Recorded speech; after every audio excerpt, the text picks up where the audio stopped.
So it's come to my attention that Tuesday's video this week didn't have any sound, which is super awesome and means I get to re-record it. So I went and got the same shirt, put my hair in the same ponytail, and we're going to try this again for the second time. I don't know about you, but I find that the first time I do it, I'm not always satisfied with the lesson that I've recorded, but it comes out super authentic. If I have to do it again, there are places where, yes, I know I can improve. I can change things. I can remember to mention things or organize things in a particular way, but it never feels as real the second time. So I'm going to do my best, and I thank you for tuning in. Thanks to Anne for pointing out that the video that I posted had no sound. So here we go again. The routine for today, even though for me it's Wednesday, is a Tuesday write about, and we're going to use the text Because of the Rabbit that is by Cynthia Lord. Now, Anne is the one that recommended this text, and both of her girls read it this summer. She thought it might be a good one for us to read together, and she was right. One of the things I love about this text, it came to me at just the right time. Teachers are starting back to school. Kids are starting back to school in my area, and I love the way that she captures some of the emotion in the character's experience in this first chapter. So here's what I'm going to invite you to do. We're going to focus on steps 3 and 4 today, which means you've got to tackle steps 1 and 2 on your own. And for step 2, I'm actually going to even focus our attention a little bit. So what I'd like you to do first, if you haven't already, is to read the excerpt that I've selected. It really is the first few pages of Because of the Rabbit. Now, Cynthia Lord, you might know from books like Rules and A Handful of Stars. Those are the 2 books that I know of hers. And we're going to take a deep dive into this chapter. So before we do that, I think it's important for us to let a text give us its first impression in the way that it was intended. So pause the video here. Go read the excerpt, then come back before we start to dissect it. All right, hopefully you are on the same page as I am now. You have either a copy of the text in front of you, or you've got it projected, or somehow else you're looking at it. I say that, and I actually, I tucked it away, so let me grab mine. Now we're on the same page.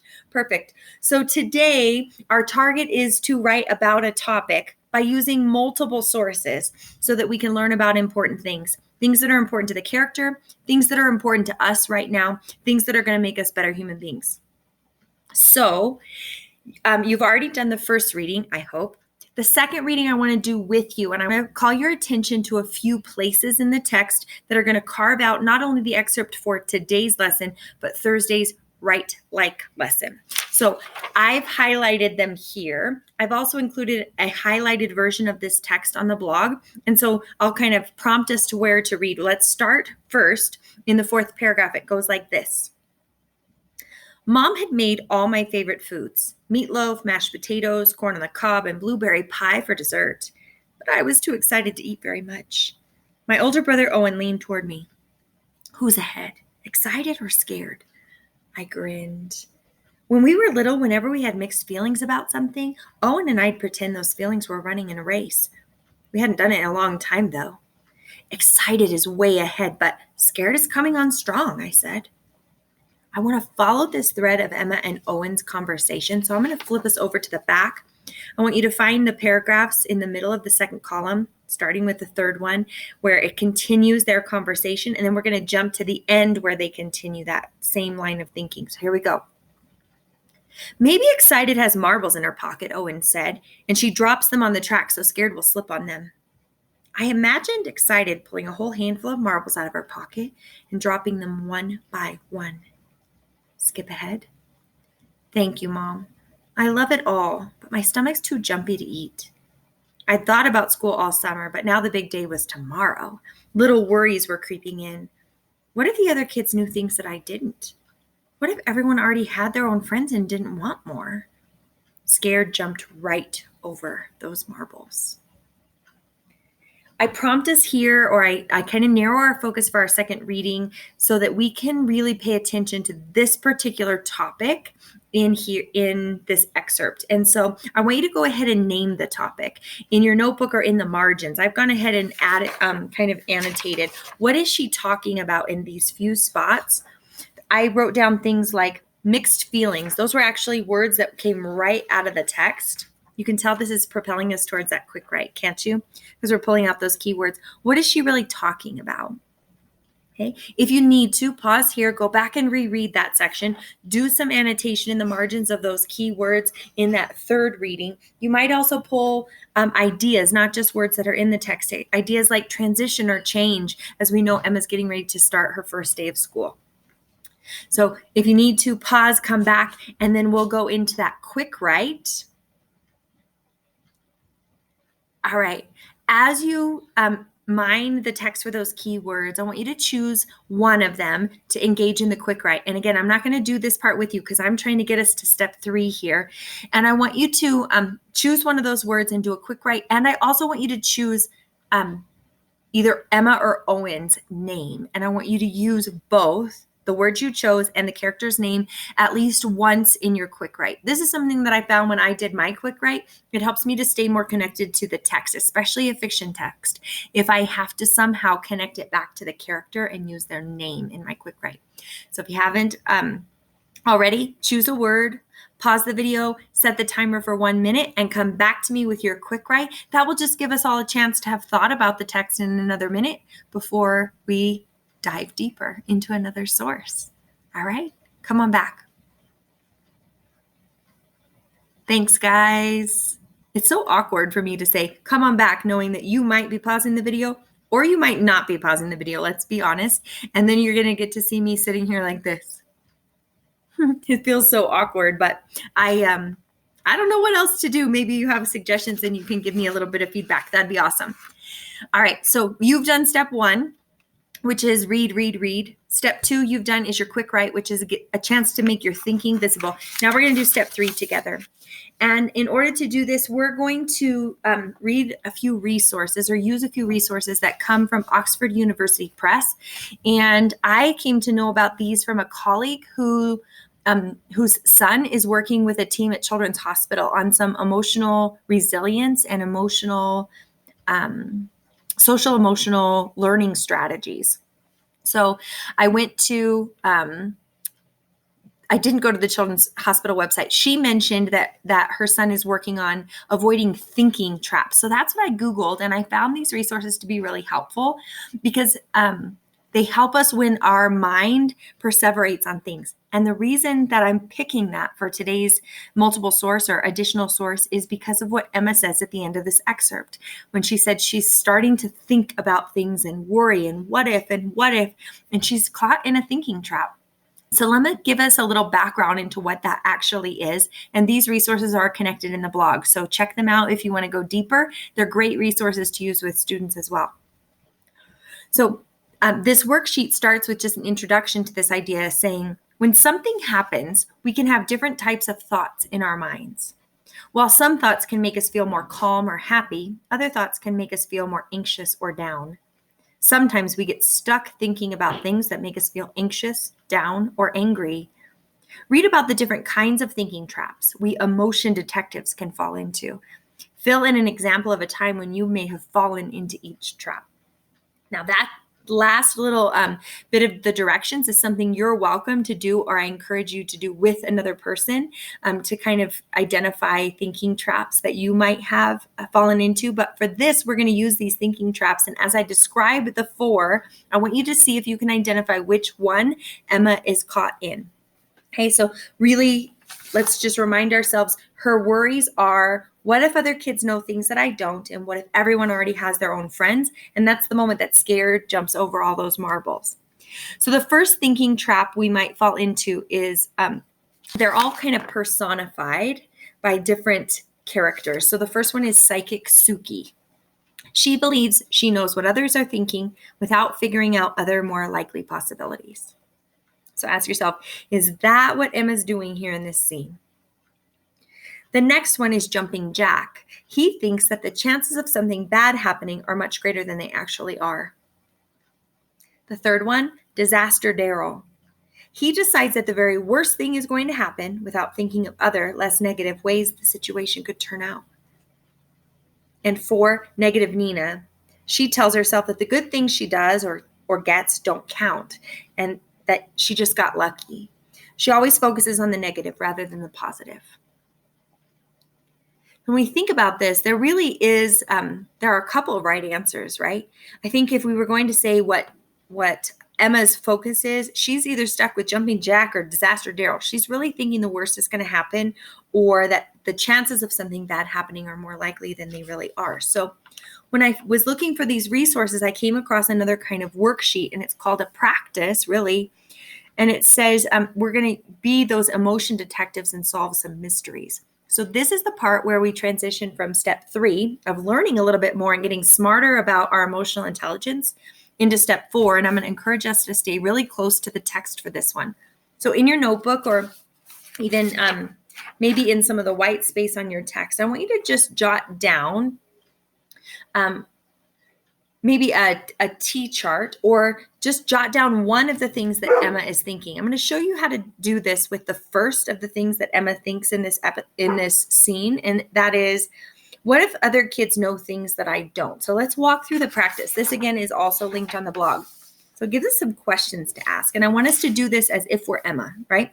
So pretend that you're her, and I want you to think that thought. What if other kids know things that I don't? All right, here we go. How likely is it to happen, Emma, that other kids are going to know things that you don't? You can think about that for a second. How likely is that for that to happen to Emma? I think that's pretty likely. I'm going to say that's 100% likely that other kids are going to know things that she doesn't. It is certain to happen, right? Everybody has different experiences and different background knowledge, right? Whether they've been together in school for years or not, somebody's going to know something she doesn't, right? 100%. Here's the next one. What is her thinking trap? We could say she's either jumping Jack, jumping to a conclusion, or thinking the worst, disaster Daryl. Hey, Emma, when that has happened in the past, what did you do? So let me think. What do I know about Emma? Who might have known something she didn't in the past? She's having dinner with her mom and dad. That's pretty obvious. Moms and dads know lots of things that kids don't. But I think it might be better for her to relate to Owen, right? Is it possible that her older brother Owen knows things that she doesn't? And even in the next couple of scenes, we find out a lot about Owen. He's several years older. He knows a little bit more about school than she does. So how has she coped with that before?